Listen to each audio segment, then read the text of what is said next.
এই যে কোরআনে কারীমের হিফজ করে ছোট ছোট বাচ্চারা আপনারা দেখেন, কাজটা কি খুব সোজা মনে হয় আপনাদের কাছে? যাদের কাছে খুব সহজ মনে হয় তারা একটু এক পারা আধা পারা একটু হিফজ করার চেষ্টা করে দেখেন তো। 30 পারা কোরআন তাদের পক্ষে থাকে। তারা তুখুর হাফেজ যারা, তারা সকালে যদি দাঁড় করায় দেন, আপনার এক মাথা থেকে তেলাওয়াত শুরু করে দিবে, মাঝখানে জোহর পড়বে, খাওয়া দাওয়া করবে, একেবারে শেষ করে তারপরে সে থামবে। এরকম বহু হাফেজ দেশে আছে। প্রায় সময় আপনারা দেখেন সারা বিশ্বের 10, 20, 50 এমনকি 100 দেশের সাথে কম্পিটিশন করে এদেশের ছাত্ররা প্রথম, দ্বিতীয়, তৃতীয় স্থান হয়। দেখছেন না আপনারা? এটা একবার দুইবার হয় না, কিন্তু অহরহ হয়। এটা এদেশের একটা গর্বের ধন।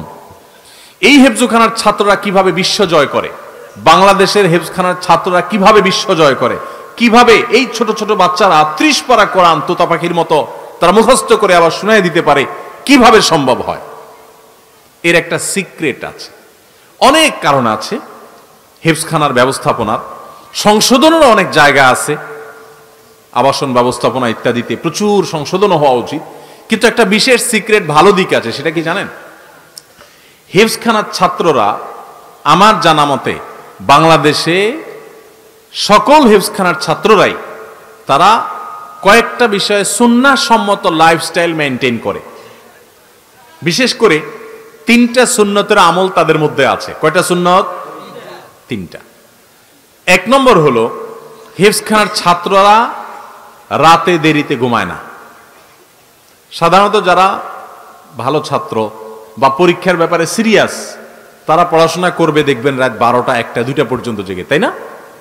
এটা হলো জেনারেল চিত্র আমাদের সমাজে, যে যারা ভালো পরীক্ষা দিতে চায়, পরীক্ষা ভালো ফলাফল করতে চায়, পড়ালেখা করতে চায়, তারা রাত 12টা, 1টা, 2টা পর্যন্ত পড়ে, ঠিক না? কিন্তু আপনারা কয়জনে জানেন, আমি জানি না, অনেকে হেফজখানার ভিতরে খবর আপনারা জানেন না, আবার কেউ কেউ হয়তো জানেনও। হেফজখানার ছাত্ররা, সারা বাংলাদেশের হেফজখানার ছাত্রদের রুটিন হলো তারা সর্বোচ্চ 10টার মধ্যে ঘুমায় যায়। কয়টার মধ্যে ঘুমায়? 10টার মধ্যে ঘুমায়। 10টার মধ্যে ঘুমায় যায়, আবার 30 পারার কোরআনে হেফজু হয়। কিভাবে সম্ভব? আমরা মনে করি যে যত পড়ালেখা করে সে তত রাত জাগে, তাই না? হেফজখানা দেখেন উল্টা, তারা রাত জাগে না, তারা রাত্রে তাড়াতাড়ি শুয়ে পড়ে। বিশেষ করে যারা ছাত্র আছেন স্কুলের, কলেজের, এমনকি জেনারেল মাদ্রাসার, তাদেরকে বলছি এবং অন্যদেরকেও বলছি যে আপনারা খেয়াল করেন, হেফজখানার ছাত্ররা রাত 12টা, 1টা পর্যন্ত জেগে পড়ে, এরকম একটা হেফজখানা সারা বাংলাদেশে নাই। বাংলাদেশে কোনো হেফজখানার ছাত্র রাত 12টা, 1টা পর্যন্ত পড়ে না। তাহলে গভীর রাত পর্যন্ত না পড়লে কিসের ছাত্র? আবার 30 পারা কোরআন হেফজও করে ফেলে কিভাবে? সিক্রেট হলো, নবী করিম সাল্লাল্লাহু আলাইহি সাল্লামের সুন্নত হলো রাতে তাড়াতাড়ি ঘুমানো। নবী করিম সাল্লাল্লাহু আলাইহি সাল্লাম এশার পরে অন্য কোনো কার্যকলাপ পছন্দ করতেন না। এশার আগে ঘুমানো অপছন্দ করতেন, এশার পরে দুনিয়াবি কোনো কার্যকলাপ, কথাবার্তা, আড্ডা ফাড্ডা এগুলো পছন্দ করতেন না। আবু বারজা রাদিয়াল্লাহু তাআলা বলেছেন, কানান নবী সাল্লাল্লাহু আলাইহি সাল্লাম ইয়াকরাহু আন-নাওম ক্বাবলা আল-ইশা ওয়াল হাদিস বা'দাহা। হাদিসটি বুখারী মুসলিম এক জায়গায় বর্ণনা করেছে। তিনি বলেছেন নবী সাল্লাল্লাহু আলাইহি সাল্লাম এশার আগে ঘুমানোটা অপছন্দ করতেন মাগরিবের পরে, আর এশার পরে কথা বলা অপছন্দ করতেন, ঘুমানোটা পছন্দ করতেন। এশার পরে কোনো কথা নাই, সাথে সাথে ঘুম। এখন বিজ্ঞানও বলে মানুষ যদি রাতের প্রথম অংশে তাড়াতাড়ি ঘুমায় পড়ে, তাহলে মানুষের শরীরে ইমিউন স্ট্রং হয়, রোগ প্রতিরোধ ক্ষমতা বৃদ্ধি পায়। এটা স্বাস্থ্যের জন্য ভালো। রাত জাগা ভয়ঙ্কর ক্ষতি ডেকে আনে মানুষের।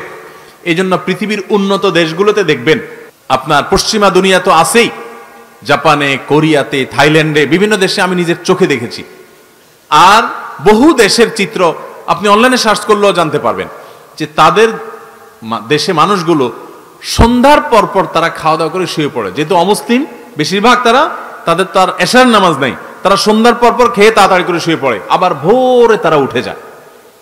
তো রাতে তাড়াতাড়ি ঘুমানোর কারণে তাদেরও দেখা যায় আর্থিক এবং জাগতিক আয় উন্নতি এগুলো হয়েছে। আর আমাদের হেফজখানার ছাত্রদের আমরা দেখলাম যে তারা রাত 10টার ভিতরে 100% হেফজখানার ছাত্ররা শুয়ে পড়ে, বরং এশার পরপর তারা খুব দ্রুততার সাথে শুয়ে পড়ে। এশা একটু দেরিতে হয় মাদ্রাসাগুলোতে, এশা পড়ে তারা তাড়াতাড়ি শুয়ে পড়ে এবং উঠে কখন? একটা সুন্নত হলো তাহলে রাতে তাড়াতাড়ি ঘুমায় তারা। আরেকটা সিক্রেট তাদের সাফল্যের, সেটা কি?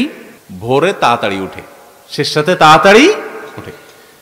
ভোরে তাড়াতাড়ি উঠলে সারা রাত ভর যখন ঘুম হয়, 7-8 ঘন্টা ঘুম হয় সুন্দর করে, এরপরে ফ্রেশ মুডে পড়ালেখা করে। সারাদিন আপনি ঘুমেছিলেন না, বিকাল সন্ধ্যা, এরপরে রাত 12টা পর্যন্ত পড়ছেন, আপনার তো ঘুমের মুড থাকে, ব্রেন তো আপনার সচল ছিল এবং ইউজ ছিল, খুব প্রেসারে ছিল। এখন আপনি আবার পড়াশোনার চাপ দিচ্ছেন, ব্রেন তো নিতে পারবে না। কিন্তু 6-7-8 ঘন্টা ঘুমের পর ফ্রেশ মোডে উঠছেন, এবার ভোর রাতে পড়াশোনা শুরু করছেন, এই পড়াশোনা খুব দ্রুততার সাথে আপনার স্মৃতিতে গেঁথে যাবে। আমার শিক্ষার্থী ভাইরা, বেশিরভাগ ছেলেফেলেরা, বিশেষ করে স্কুল কলেজের ভাইরা আমার, তা বোনেরা আমার, তাদের দেখা যায় রাতে 1টা পর্যন্ত পড়ে, 2টা পর্যন্ত পড়ে, আর সকালে 9টা পর্যন্ত শুয়ে থাকে। ঠিক না বে ঠিক? তো যখন পড়া দরকার তখন পড়ে না। তারা অনেকে অনেক ভালো রেজাল্ট করছে, কিন্তু তারা যদি সুন্নাহ লাইফস্টাইল করেন তারা আরো ভালো করতে পারবেন। তো হেফজখানার ছাত্রদের উন্নতির সিক্রেট, 3টা সিক্রেট আপনাদেরকে আমি বলছি। 1 নম্বর, তারা রাতে তাড়াতাড়ি শুয়ে পড়ে। 2 নম্বর হলো ভোরে তাড়াতাড়ি উঠে যায়, উঠে তাদের পড়ালেখা লেগে যায়। ওই টাইমের কাজ অনেক গুরুত্বপূর্ণ। এবার আসেন, যারা ছাত্র না, চাকরিজীবী, কর্মজীবী, পেশাজীবী, আপনাদেরকে বলছি, আমাদের দেশে বেশিরভাগ মানুষের অভ্যাস এখনো সকালে ঘুমানো। শহরে তো শহরে, এমনকি গ্রামেও এখন মানুষ সকালে 9টা, 8টা, 9টা পর্যন্ত ঘুমায়। আমি পৃথিবীর অনেক দেশে দেখছি যে ভোরে সকালে দোকান খুলে ফেলে তারা। আর আমাদের দেশে অনেক দোকান আছে 10টা, 11টা আগে খোলে না। কেন? কারণ পাবলিক সব ঘুমে, দোকানদার খুলে কি করবে? অনেক উন্নত দেশে আমি দেখেছি যে সন্ধ্যার পর রাস্তাঘাটে আর গাড়ি ঘোড়া নাই, তেমন ফাঁকা হয়ে গেছে, মানুষ ঘুমাইতে চলে গেছে। আর আমাদের দেশে রাতে 8টা, 9টা মানেই সবচাইতে পিক জ্যামের টাইম, কারণ পাবলিক ঘরের গুলো সব বাইরে হয়ে গেছে। আর ভোরবেলা ফজরের পর রাস্তা ফাঁকা ফাঁকা, কারণ সব নাকটাই না ঘুমাইতেছে। ভাইরা আমার, মনে হবে খুব ছোট্ট ইস্যু, ছোট ইস্যু না, অনেক বড় ইস্যু। জীবনের বরকত ধ্বংস হয়ে যায়, প্রোডাক্টিভিটি নষ্ট হয়ে যায় এই সকালের ঘুম। হেফজখানার ছাত্ররা, তাদের দ্বিতীয় সিক্রেট হলো তারা সকালে কাজ করে। নবী সাল্লাল্লাহু আলাইহি ওয়াসাল্লাম দোয়া করেছেন, আল্লাহুম্মা বারিক লি উম্মতি ফি বুকুরিহা, আল্লাহ আমার উম্মতের জন্য ভোরের সময়টাতে আপনি বরকত দান করেন। নবীজি দোয়া করে গেছেন, সকালে আপনি ব্যবসা করবেন, ব্যবসা আল্লাহ বরকত দিবে। চাকরি করবেন, চাকরিতে আল্লাহ বরকত দিবে। পড়ালেখা করবেন, সেখানে আল্লাহ তাআলা বরকত দিবে। আপনি যে কাজ করবেন সে কাজে বরকত হবে। আর যদি ঘুমায় থাকেন তাহলে অলসতা বরকত হবে, মানে অলসতা বেশি হবে। ভাইরা আমার, তাহলে হেফজখানার ছাত্ররা দেখেন ভোর রাতে উঠে যায় এবং পড়ালেখা করে। আমরা অনেকেই সকালের ঘুমে অভ্যস্ত, তাই না? আমিও টুকটাক ঘুমাইতাম। দীর্ঘদিন থেকে আমি নিজের সঙ্গে সংগ্রাম করছি যে রাত যদি ঘুম নাও হয়, সকালে কোনো ঘুম নেই।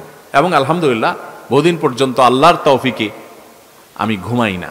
যত কষ্ট হয় হোক, সকালে কোনো ঘুম নেই। সকালে কাজ, সকালে আমল, সকালে কোনো ঘুম নেই। বাংলাদেশের একটা ব্যাপক ব্যাধি এটা যে আজকে আমাদের ঘরে ঘরে মানুষ গভীর রাত পর্যন্ত কোনো কাজ নাই, অযথা বসে বসে 12টা, 1টা পর্যন্ত মোবাইল টিপবে। ঠিক না বে ঠিক? শুয়ে শুয়ে 1 ঘন্টা টিপবে। এই জন্য মোবাইল, বাসায় ঢুকার আগে মোবাইলের গলা চিপে বন্ধ করে তারপর ঢুকেন। দেখেন, জীবন খুব সংক্ষিপ্ত, এর বড় একটা অংশ আমাদের মোবাইল টিপে টিপিতে চলে যায়। আমাদের জীবনকে যদি ক্যালকুলেশন করে বের করে দেখানো হয়, তো দেখা যাবে যে আজকালকার তরুণরা যারা অল্প বয়সে মোবাইল হাতে পেয়ে গেছে, তাদের জীবনের সবচেয়ে বড় অংশটা মোবাইলের ভিতরে তারা ডুব দিয়েছিল। কি জবাব হবে আল্লাহর কাছে? ভাইরা আমার, তো হেফজখানার ছাত্রদের দ্বিতীয় সিক্রেট হলো তারা ভোর রাতে উঠে পড়াশোনা করে। ভোর রাতে উঠে পড়াশোনা করা, ভোরে উঠে কাজে শুরু লেগে যাওয়া, এটা জীবনে বরকতের কারণ। নাম্বার 3, তারা কাইলুলা করে। এইটা তো একেবারে বিদায় হয়ে গেছে, এই সুন্নত এখন কোথাও নেই হেফজখানা ছাড়া। কাইলুলার সুন্নতের সাথে পরিচিত আছেন আপনারা? কাইলুলা মানে দুপুরের ঘুম। দুপুরের ঘুম, এই দুপুরের ঘুম বলতে এক্সাক্ট কোন সময়টার ঘুম, এটা নিয়ে ওলামা একরামের নানা রকমের বক্তব্য আছে। একটা অথেন্টিক এবং শক্তিশালী বক্তব্য হলো এটা জোহরের আগে। হেফজখানার ছাত্ররা সাধারণত কয়টা ঘুমায়? সকালে 9টা, 10টায়। জোহরের আগ পর্যন্ত ঘুমায়। ঘুম থেকে উঠে গোসল করে তারা জোহরের নামাজ পড়ে। নবী সাল্লাল্লাহু আলাইহি ওয়াসাল্লাম বলেছেন, দেখেন, কিলু ফাইন্নাশ শাইতানা লা ইয়াকিল, তোমরা কাইলুলা করবা, কারণ শয়তান কাইলুলা করে না। দুপুরের এই ঘুমটা এত ইম্পর্টেন্ট যে এখানে সামান্য একটু, ইতিমধ্যে এটা নিয়ে অনেক গবেষণাও হয়েছে।